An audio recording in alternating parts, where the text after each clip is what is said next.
Buru beltza elkarteak, izan, esne, gasna ala asuri, ardiburu beltzekin ekoizten diren kalitatezko produktuak baloratzeko gogoetak ere maiten ditu. Esnia saltzen dugu ordin leteri som mauleat. Hastengi azauan hamabostetik aitzina eta maiatzan urrentzi lartino, hoita hamarki lartino. Sor marka ordin badugu Esnia intako oso irrati. Enetako importanta da jakasteko kalitate hobeago bat dela eta effort bat egiten dugula cahier de charge baten jarraikitzia eta Esnia nukaiteko kalitate hun batekin.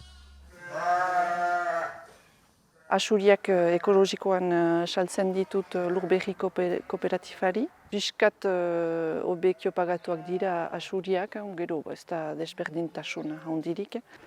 Eta esnia ere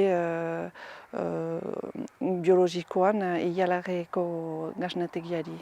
Esnia ona baldin bada, ez baldin baduzu problemaik esnian butikekin edo lako gauzekin, kasik euro bat erditan pagatia da esne pinta.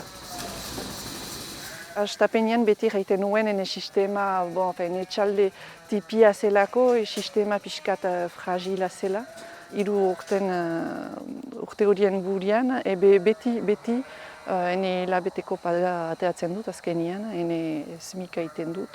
Pentsatzen dut ez dira hain fragila, etxalde tipi batean lana egitea eta hartalde tipi batekin.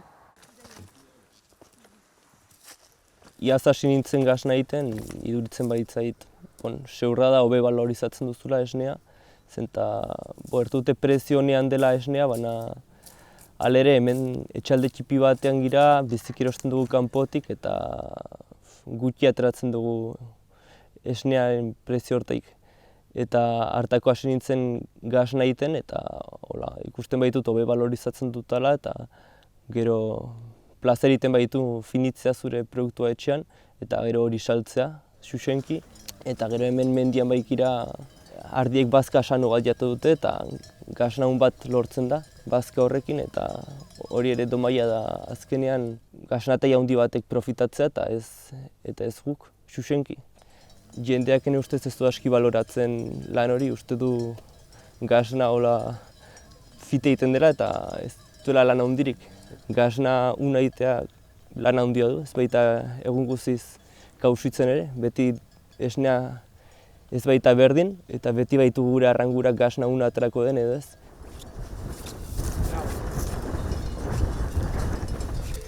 Lorsqu'on met sur la même table les fromages qui nous sont montrés en exemple, qui sont cités en exemple pendant plusieurs années, le Comté, le Beaufort par exemple, dans la même famille que ce qu'on fait ici, et même les fromages italiens, les parmesans et compagnie, lorsqu'on compare le fromage qu'on est capable de faire ici sur les estives, on n'a pas à rougir, on a une qualité tout à fait similaire et qui est de plus en plus reconnue par l'élite, on va dire, de la gastronomie française et puis même internationale aujourd'hui. Ça, on n'a pas à rougir, on peut aller sur un plateau italien, ça tient la route, il n'y a aucun souci là-dessus. C'est un potentiel unique. Ene ustez orain beharko liteke pixkat desberdindu burubeltzain gasna eta burubeltzain produktuak beste arrazetaik, zenta alere diferentea da. Ordian emeki entxeatu beharko ginuke hori valorizatzen. Notre projet à terme, c'est d'arriver à transformer tout notre lait en fromage, en tome de brebis. Comme on veut pouvoir vivre à deux de notre petit troupeau, on a pour objectif de valoriser au maximum nos produits et de les vendre en direct. Et pour ça, on a fait plusieurs choix de signes de qualité. Donc en arrivant à Eschioul, on a eu l'opportunité de nous installer sur une ferme qui était déjà en bio.